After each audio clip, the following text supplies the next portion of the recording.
CityCast from Explocity.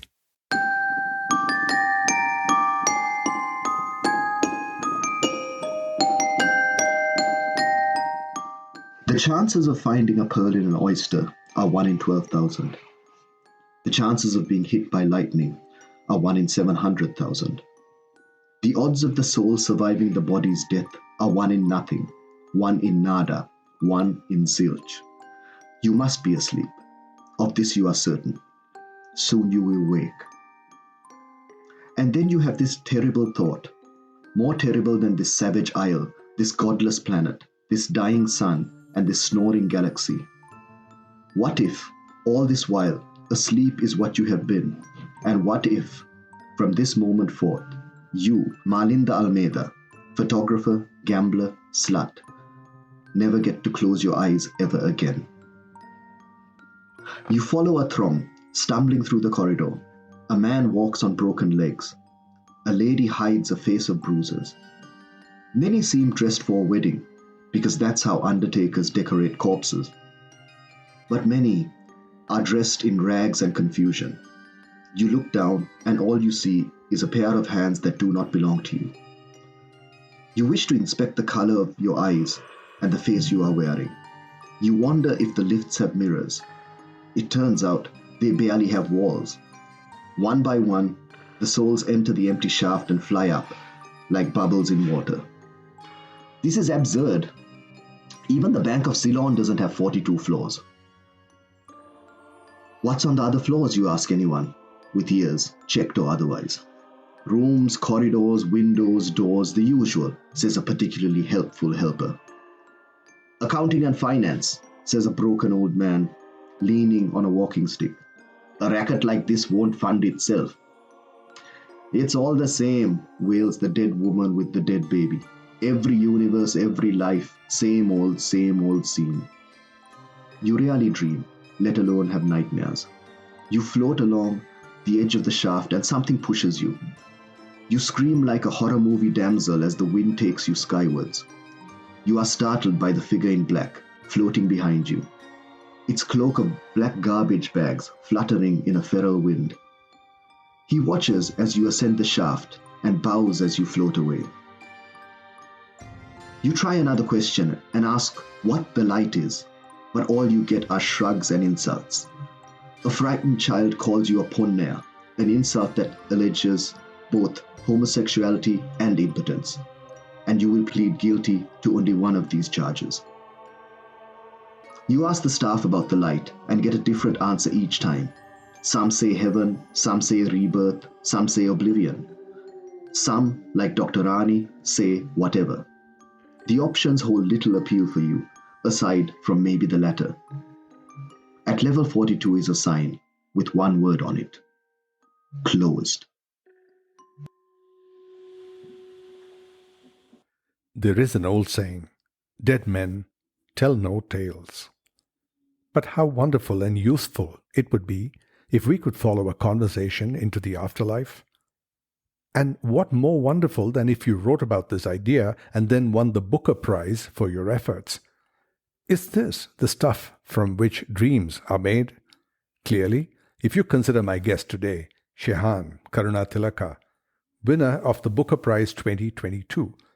In Shehan's novel, 7 Moons of Maali Almeida, the main protagonist, Maali Almeida, is dead, but his character lives on.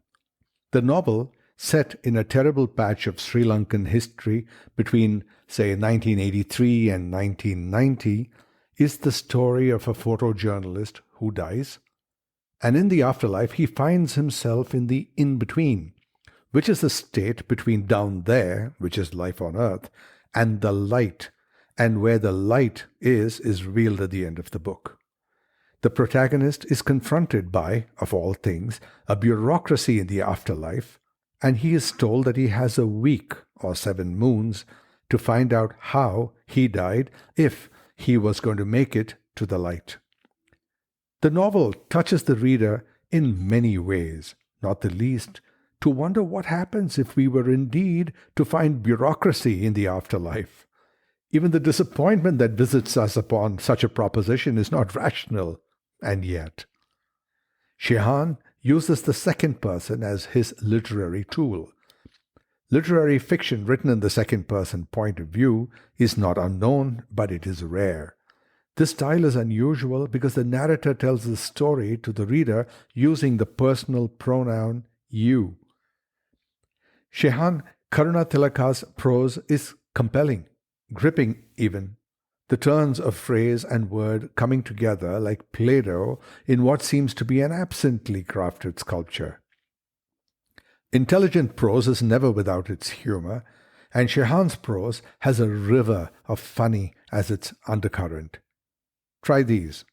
He defines a queue in Sri Lanka as an amorphous curve with multiple entry points. Clearly, this is a South Asian malaise. And this, the afterlife is a tax office and everyone wants a rebate. And this one, you drift among the broken people with blood on their breath. All this and you're still on page 10.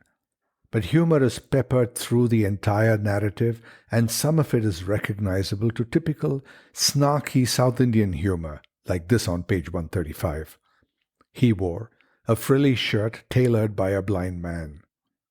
In the context, though, the humor is a noir humor that characterizes places in the world that have been in strife, such as Ireland, parts of the Middle East, and Shehan's home country, Sri Lanka. I really cannot wait to ask him about all this. At the time of this recording, Shehan has just won the Booker Prize, just a little over a week ago. I know that the entire world's media waits to talk to him, and for this reason, I am particularly happy and grateful that he chose to spend all this time with me. So here he is, from his digs in London. Shehan Karunatilaka, welcome to the literary city. Thank you, Ramji. Usually, I get about a week to research an author and read their book or books. In this case, the interview was fixed up yesterday, so I had less than 24 hours, and I read your book in one sitting. Oh, wow. But I also must say that I wouldn't have read this book in any other way because it was that gripping. I wish it was that easy to write. I wish I had written it in one sitting overnight.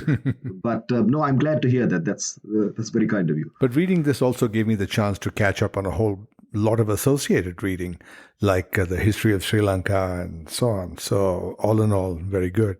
So you've been getting less sleep than me, by the sounds of it. Helps to be an insomniac, Yeah. like yourself, I imagine. To plunge directly in, you are 47 years old. And Sri Lanka has been in some continuous turmoil since the mid-80s. Yes. That's pretty much your cognizant adult life. You grew up in that sort of news cycle.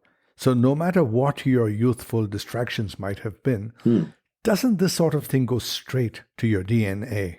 Yeah, well, we grew up with, I was really sheltered from the conflict. I lived in a Colombo middle-class home, and we were aware of the war going on. Bomb blasts, assassinations, curfews, and school closing down and stuff. But you could function unaware of the war, and that's what my first book, Chinaman. I gave a brief to myself that, can I write a book about Sri Lanka that doesn't feature war or ethnic conflict? And therefore, I wrote a book about two guys who just watched cricket and drank arak throughout the 90s, which is not a bad thing to do because that was the start of a golden age of Sri Lankan cricket. So I often felt removed from this, though it was all around me. And it's really, but I grew up with the idea of perpetual war. That's something that if you trace it back to 1983, I was 8 years old then, and the conflict all through my teenage years. And then, as a young man, I came back to Sri Lanka after studying abroad. And again, we lived with this idea that this war will never end. We had so many false dawns. So I think that was straight in my DNA for sure. Over the years, speaking to people who have grown up in difficult zones, like parts of the Middle East or Northern Ireland, there's one thing that came across is what I just said.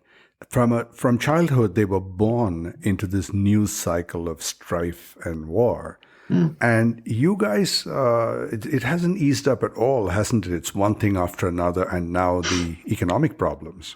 So that's my explanation, that there are these these spirits, these restless, bored spirits wandering around the afterlife, whispering bad thoughts in people's ears. That's my only possible explanation of why we go through so many. I mean, I'm talking about 1989, which feels like ancient history, even though it's, 30, 40 years ago. And since then, it's almost forgotten because we've had so many catastrophes since then. And I mean, this year is a prime example, but before that, we had the Easter attacks. Yes, that too. And it just seemed, and we had a tsunami. I mean, I suppose that was the one thing that wasn't of human construction. All the other tragedies have been man-made. So yeah, that was another sort of absurdist view that maybe it's because of all these restless ghosts that Sri Lanka seems to be going through this. But yeah, you're right. This is something we have lived with. But I've also, lived with it's not a dispirited place. Even today, I'm sure when you go back, there's a lot of hope that, okay, things have stabilized. It's better than it was the chaos of 3 months ago. Right. And that, and there is a hope that there will be a new generation of leadership coming up and, not repeating the mistakes. I mean, this idealism, we all suffer from it from time to time. Sure. But that seems to be the Sri Lankan experience. So it's obviously a fascinating place to write about. It is. It's also a fascinating place to live in, though we live with anxiety and uncertainty all the time. Right. I once had the experience of hiring 2 Sri Lankans in my Dubai bureau, which I had at the time.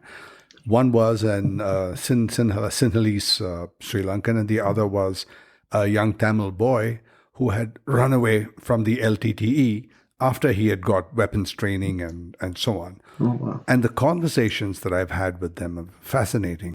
The two guys that you employed, did they become friends, or were they arguing constantly, or were they cracking jokes? No. Cracking jokes all the time, usually at my expense. Okay. And the only conflict that they had was to gang up on me. You were right about the humor, though. So there it shows Sri Lankans can coexist. Oh, yeah. And we seem to do it very well outside of Sri Lanka. Right.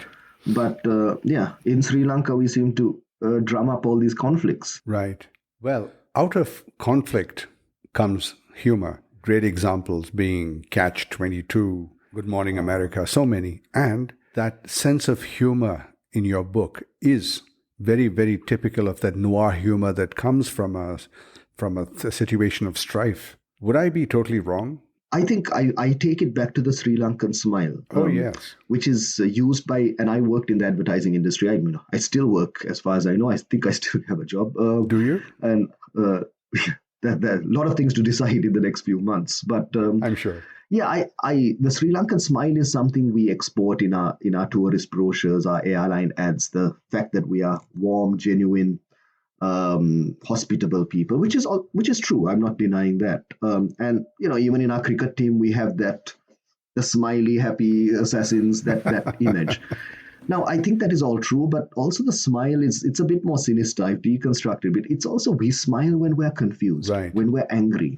We don't like confrontation. So when, instead of having an argument or saying something is wrong, we might smile and evade it. So right, it is used also as a weapon to disarm the opposition or avoid confrontation. And I think the humor is an extension of that we are in these circumstances, these very serious, grim circumstances. But it would be, we would joke about the most grim things. Even the cricket team losing, obviously we'll get passionate about it, but if you witness my friend Andrew Fidel Fernando, who writes for the Cricinfo, he seems to mine humor. He's watched the team lose for the last 10 years, but he seems to mine humor in every tragedy. And that's why I keep up with Sri Lankan cricket, just to read Andrew's articles.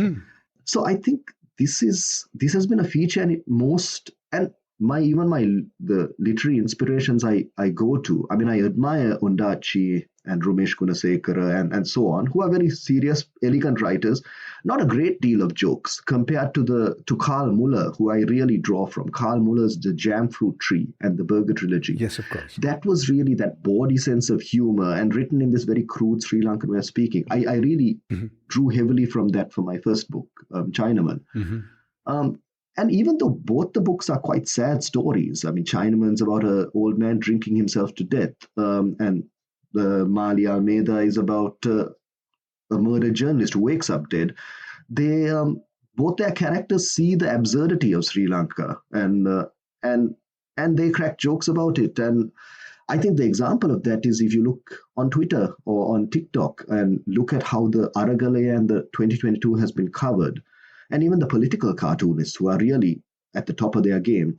So throughout an economic catastrophe, the meme, it just seemed like this was a weapon in which to mock the ruling class, the ruling family, which didn't exist in 2010, 2011, 2012, right after the war. We really feared this regime. Journalists would go missing and assassinated in broad daylight. And white vans were reality. If you speak up, if you say the wrong thing, you'll be taken in. So we went from that climate of fear to slightly openly mocking on the internet. So whenever a politician makes a claim on Twitter, they pile on, and most of the responses are quite humorous. And you saw in the Aragalaya people on the streets, Right. So and so I think humor just emboldened us, and the fact that we were able to laugh, and even the petrol queues that we experienced, and still have not completely vanished. Those places were quite fun places. People were playing cards and talk. I mean, there'd be arguments, there'd be tensions, obviously. So I think this is a defense mechanism, and I'm interested that you see it in Ireland and in the Middle East as well. This idea that you have to laugh at your predicament, because otherwise, what else? We know what happens when we get serious and angry. Sri Lankans, then we're not all happy, smiley. We're capable of quite brutal things. We know this. Sure. Might as well tell a few jokes and get by rather than the alternative. I dare say. Well, on a happier note, congratulations on the Booker Prize, 7 Moons of Maali Almeida. Has it all sunk in? It's just been over a week. It has been over 7 moons since, because the whirlwind, I had a bit of a rest, but it's coming to grips with the fact that now I have a career as a writer, which is not something you take for granted. After one book, we all have day jobs in some form or the other, and you think this is something you're going to devote your effort and time to, but now the reality is, this book is being widely read, it's selling well, it's being translated, and I think Chinaman will also follow soon. Yes, of course. But it's not something when you write you expect, especially writing in a small room in Colombo about a very specific conflict or very specific cricket team. And you don't, they are fantasize of these. You just think, let's make the next book better and let's hope it gets published more widely. And so tell me about the journey. Fun? Fulfilling? It's been step by step. You take a book a long list. Of course you would. And that means the book will see more reviews. So I took it, and so I came to Monday night, delighted to be part of this brilliant short list, because there were quality books all from the long list onwards. So I went with that mindset.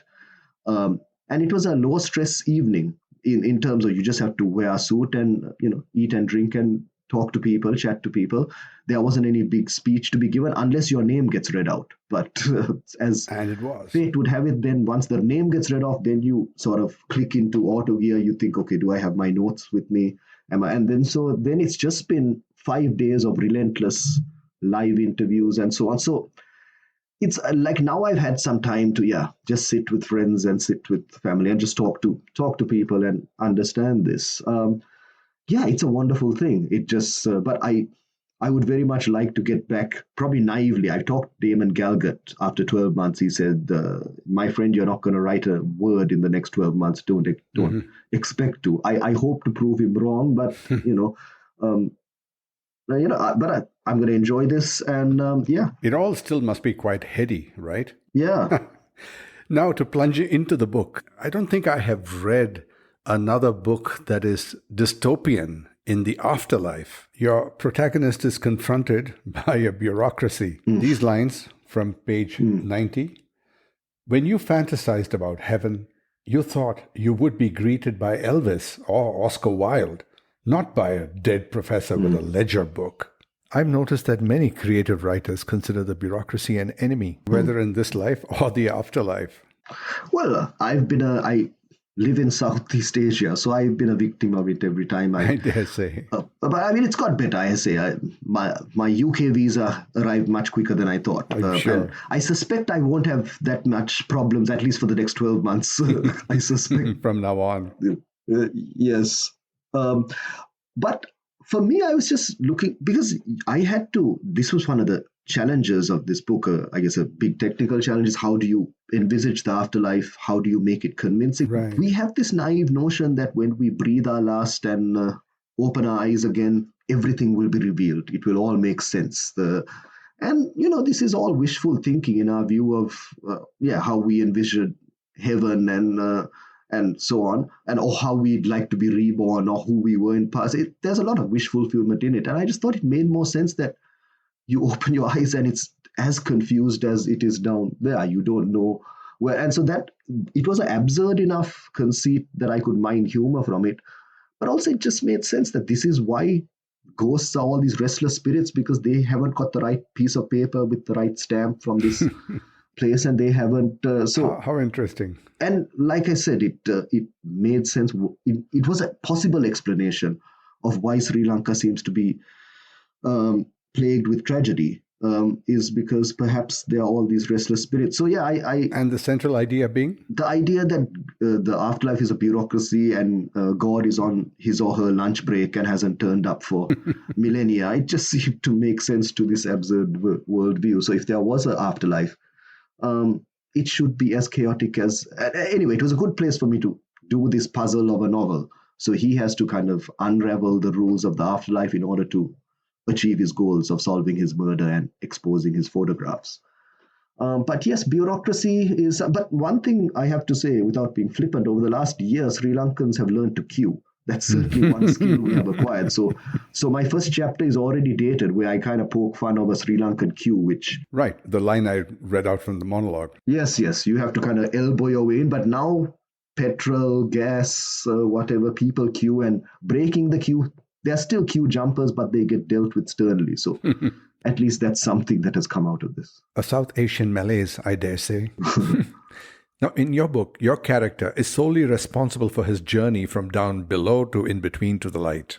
I hope this isn't a cliched question already, but is this the case of all Aeneid and no Virgil? All Aeneid. Okay, so I read Dante's Inferno as preparation, and I think everyone should read that. Oh, yes. So I guess similar concern. True. Do I recall who was the poet? Was it Virgil who was? Yes, it was. Who was signposted as a guide right at the beginning of Dante's Inferno. Virgil. We are mangling our classical references here. No. It is Virgil, the blind guide, Virgil. It's always Virgil. I mean, that guy is a real Forrest Gump. But look, mine is quite simplistic. There's no seven circles and so on. But the light was something that I just found it's there in Judeo-Christian mythology. Even these documented near-death experiences. Oh, yes. All talk about the light and a familiar figure advising them. So yes, that's so true. The light, perhaps it's revealed later in the book what it could be, but that was a nice symbol and a vague enough symbol for me to have the goal at the end of the seven moons. And you reveal what the light is at the end of the book. No spoilers here, but to me, the novel ends on a note of hope. It's a dystopian novel with a happy ending. Okay. Hopeful. Good. Yes. Now let's go to some of the craft that you use in the book. The second-person narrative, planned or did it just happen? So the second person, I think all my books, they've only been two, but I've tried writing in the third person. I always attempt the first draft in the third person, and it ends up, the first one was in unreliable first person narrator, and this was second person. I think, again, a technical problem to solve, like what does a disembodied voice sound like? He no longer has a body, and how do I describe and locate the person? And I just thought that the thing that if anything survives the death of your body, it perhaps would be the voice in your head. Now, that could be the voice of your conscience or your soul or whatever. But the voice in my head, I don't know everyone else's, but the voice in my head is predominantly second person. It talks to you like a coach, or like someone else telling you, why did you do that? You should have done this. And anyway, I just tried it out. And I think that's the test, really, with finding the voice of the book. With the first one, when I decided to tell the story from a drunken uncle's point of view, that's when suddenly I had 50 pages in a few weeks. and you knew it was working, you were interested in exploring that. Similar thing happened here when I switched to the rather than the first person, which implies that it's Maali having this experience. Second person almost implies that it's something bigger than Maali. It's his, I mean, that's also explored, so I won't uh, explain too much there. But so the idea, the voice of the conscience, and what's interesting is now we're doing the audiobook, and I've noticed the voice talent uses a slightly different voice when narrating. You are sitting at the counter. To when Maali speaks, it's a slightly more accented voice. And I thought that was quite clever because I never, I subconsciously, I guess, realized it that the narrator and the Maali acting are slightly different. They may be the same soul, but they are slightly different. How interesting. And so, yeah, so that's why. So there was a lot going for the second person, but also it just seemed to move on the page. And it's quite a challenge. It does get irritating if you don't do it properly. So I had to check that. But I went with it because it just, the pages started flowing and the story started telling itself. So that's the reason for it. But I think it makes sense as this is the voice in your head. I think it totally worked. No cracks in the floor. Another part of craft. You were writing a whodunit, but a complete set in a complete fantasy land. Now, when that happens, you can make up any rules of engagement that you like, but you must make some rules of engagement, mustn't you? Was that a challenge? Oh, yes, for sure. I mean, this took a good 7 years, I think. I mean, interrupted by the arrival of 2 children. Nice. But also so that's my excuse. I mean, they're 8 and 5 now, so that's why the novel took so long. Hopefully the next one won't because they're better behaved. But yeah, I mean, so I kept, and also I used to work in Singapore. I used to fly over to Singapore for a few months to, earn a living. And so there were lots of stops and starts. So each time, but yeah, I did try and construct the rules of the afterlife. And in the end, we just discarded, there were a lot of different rules about, temperature, controlling the temperature, controlling insects, all these things that we associate with ghostly hauntings. Right.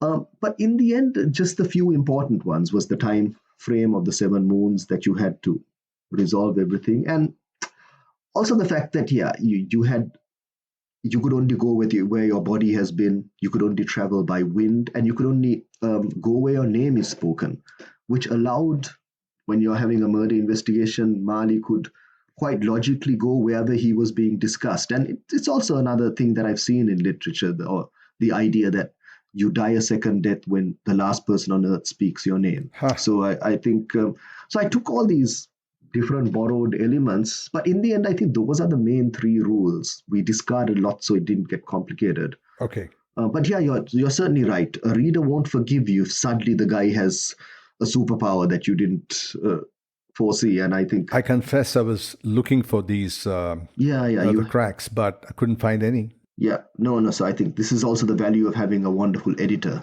Who was your editor? So this is Natanya Jans, who I should give more credit to because she edited the book with me over the pandemic. And initially it was just to make it more accessible to a wider audience outside of the subcontinent. So to explain the complex politics as well as the mythologies. But I think in the end, we were looking at all of these things, pacing, how the different elements and layers sat together, that there wasn't too much confusion and noise, but also the consistency of his quest and his journey as well.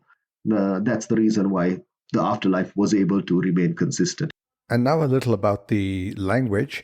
You weave in the local dialect in the spoken voice. Here's one. You all have 7 moons. You all. Yes, I think the first book had a lot more and lot more pushback from editors. I mean, slang is one thing, but it's also syntax and word choice and, let's put a drink is what you say. You don't say, let's go. Would you like to join me for a drink? Shall we put a drink?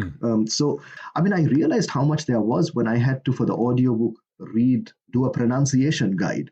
And usually pronunciation guides are a few, 1 page. This was like over 20 pages, 400 terms that I had to pronounce. So amazing. So I think in the first few drafts, you're just trying to talk as authentically as the character. Then you come in and you think, okay, is this going to confuse readers? But I think in most of the cases, I think perhaps in all of the cases, the context, even if you don't know what Mara means, you can look at the context and know that it's an intensifier. He's saying that's very, but it's sort of. So I think we just did that check. Euphemism, this one from page 206. He is a bit of a left-handed batsman.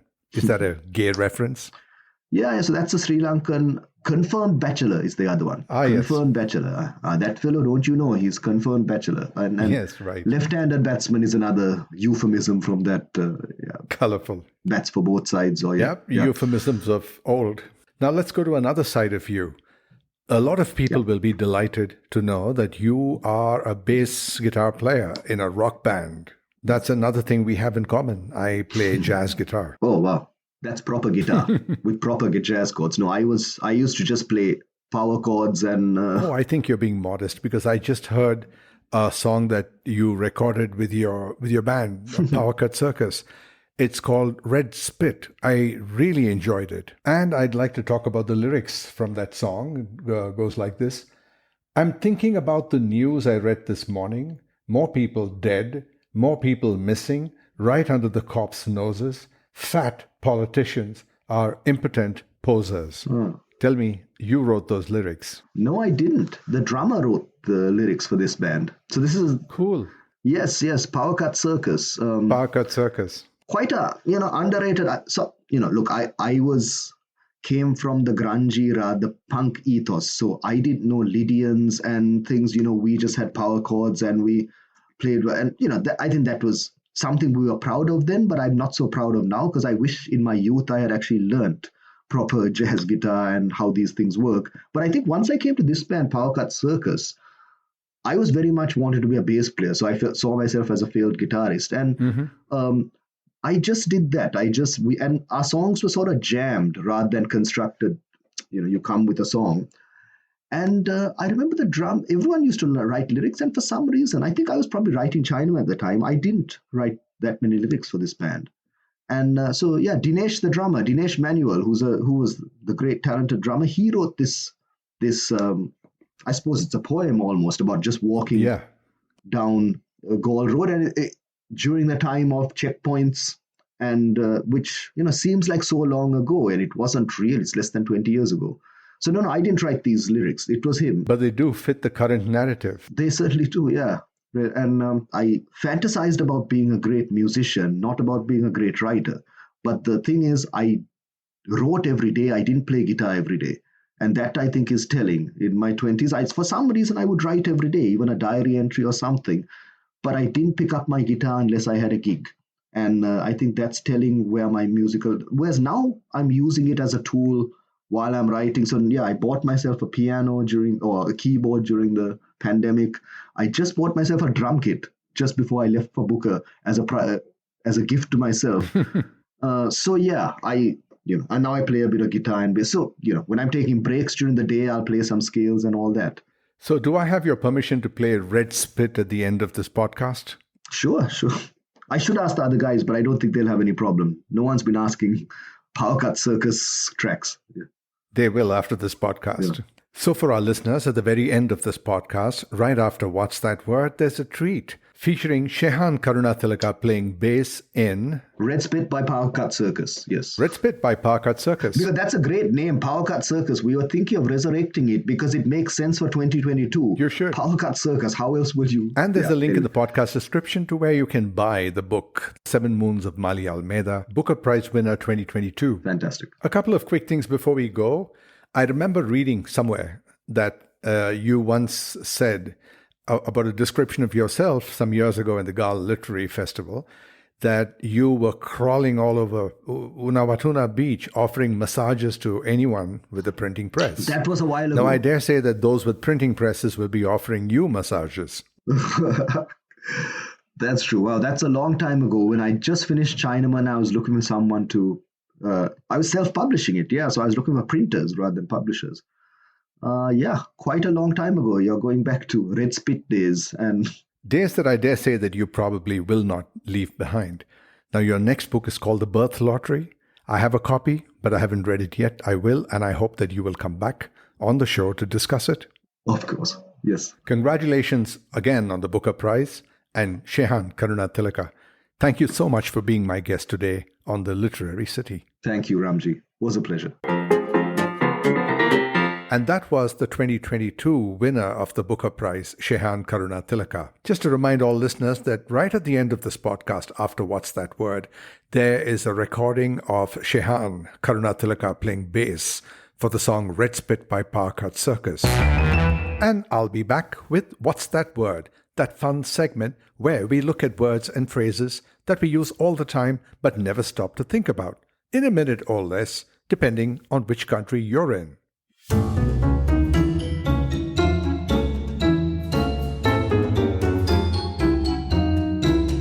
I'm back. This is What's That Word? And this is my co-host. Hello, my name is Praniti, but you can call me P. That's P with an A, not another E. And hello to you, P with an A. How are you today? Hello, hello. I am so happy today. Right, because Elon Musk bought Twitter. Yeah, right. I have thought of little else. No, because of Shehan Karunatilaka. Right. And what a lovely interview. Thank you indeed. I really enjoyed talking to him. He's such fun. Yeah, but explain the second person narrative to me. Okay. So quickly, when a writer writes in the first person, it means that the writers are making the character about themselves. You know, it's all first person. I did this. I went there. I did not shoot the sheriff. And in the third person, it's he or she did not shoot the sheriff? Correct. No one shot the sheriff. And in the second person narrative, the writers refer to the main protagonist as you. How? Give me an example. Right. Instead of saying I did this or that, or he did this or that, which be the first and the third person, they refer to the main protagonist as you did this and you did that. It's like in the instructions in the old computer games like Dungeons and Dragons. It goes like this. You enter a room full of flesh-eating gremlins. You threw water on them. They got pissed at you. And the you refers to the player, personified by the character on the screen. So here, the writer makes the reader the protagonist, right? So it's almost like, in this case, it's like the reader becomes the main character, Melinda Almeida. Wow, that is so interesting. Hey, say, are there many novels written in second person? As to my knowledge, there are some 10 or 12 novels that I know of written in the second person narrative, but I have only read one other than Seven Moons of Maali Almeida, and that was American novelist J. Mac Inerney's book, Bright Lights, Bright City. It's a dystopian novel about a guy who does drugs and loses everything. Oh, was it fun? Sure, that was fun. You know, like Eric Clapton ought to have sung, sold my house, sold my car, lost my job, cocaine. What? Do that again? As Confucius ought to have said, no can do two times. Fine. But clearly you're happy too today. And hey, speaking of songs, I can't wait to hear that Red Spit song at the end of the episode. Right, so let's get there then. Okay, P with an A, what's that word? The opening line of your monologue. Dead men tell no tales. Oh yes, I love that line too. It's a nice pick. Okay, great. Let's do that. You know the meaning? Yes, of course. It's a gangster reference. Yeah. You know, you kill someone and they can't talk. That sums it up. Rather truthfully, I must say. Thank you. But now go to the etymology, please. Okay, you know, a phrase as recent as that, you might think only in the gangster movies, but that phrase has evolved over centuries. Centuries? Many of those, in fact. Well, the earliest known version of the phrase was actually a Latin phrase used by Plutarch, the Greek historian. You know, he hung with the bros in the temple of Apollo in Delphi, right? And in his book, The Life of Pompey, volume 3 specifically, he wrote these lines. And he wrote them in about 60 AD. Or is it CE? I don't care which. All means the same. Anyway, the lines go like this. The most expedient course would be to send for him and take away his life. For by that means they would ingratiate themselves with the one and have no reason to fear the other, adding, it is related with a smile. That, and this is in Latin, mortui non mordem, which literally translated means a dead man cannot bite. Clearly, his bite was worse than his bark. Very good. Well, over the years, the phrase got changed, and a mere 1,190 years later, trifling in the fullness of history, it was used in a poem by a Persian poet named Abu Muhammad Musalli ad-Din bi Abdullah Shirazi. Call me Sadi, he used to say. And he wrote these lines. So I finished the rogue, notwithstanding his wails with stones. For dead men, as you know, tell no tales. He was giving advice on how to deal with medical mockery, charlatans, quacks. Good man, Sadi. Oh, yeah, put them to death, sure. Okay. And then, only 300 years later, an English cleric, Thomas Beacon, nothing to do with bacon, Francis, wrote, For he that hath his body loaden with meat and drink is no more meet to pray unto God than a dead man is to tell a tale. All right? And this was in a book called A Fruitful Treatise of Fasting. It was a diet book. Flew right off the shelves. Anyway, the phrase made its way through England and appeared here and there, and then it went to America and appeared in this place and that place, and it ended up most recently in one of the Pirates of the Caribbean movies, and that's titled Dead Men Tell No Secrets. Same thing. Wow, that is cool. It's all very interesting. I mean, it just goes to show what we say is from so long ago. I mean, Plutarch from 60 AD ends up as a Pirates movie title in 2017 AD. 2017? I didn't know that. You clearly know your Pirates movies. But who acted in this movie? Brad Pitt, right? No, Johnny Depp. Same thing. Please. Johnny Depp is no Brad Pitt. Brad Pitt is Brad Pitt. And what about his brother Arm? Armpit. Ew. I think I will go be sick now.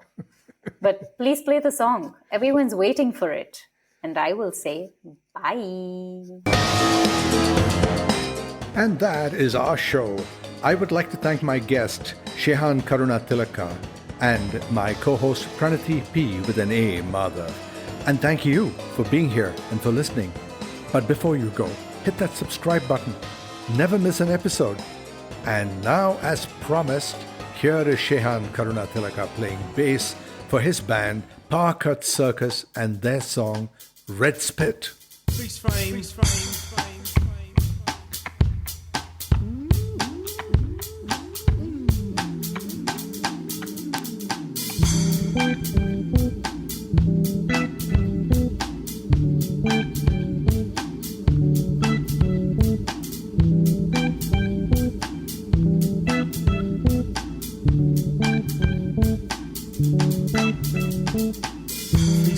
Still picture of life as we walk through the maze. It's just a phase, and anyways, the government declares you're more likely to die from UV rays.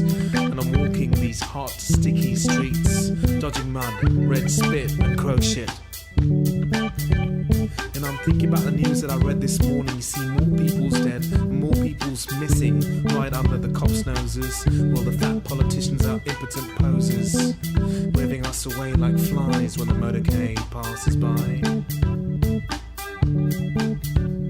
Cause they got a thug mentality, this lot. And they made a bunch of promises. But then forgot. But then forgot. But then forgot.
nothing to hide. Cause I pay my taxes and I fund elections every year. Don't know why. Maybe ignorance deals death in small doses. We pay for their cars. We pay for the posters. And the posters. And the posters. And the posters. And the posters. And the posters.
Small talk, I'm running out of breath. Can't take another step. Cause 85% humility and injustice is killing me. Can't take another breath, keep talking. Can't take another step, keep walking. But I'll be dodging. Man, blood, red, spit, bro, shit. I'll be leaving it all behind. Cause I've had enough. I've had enough. I've had enough.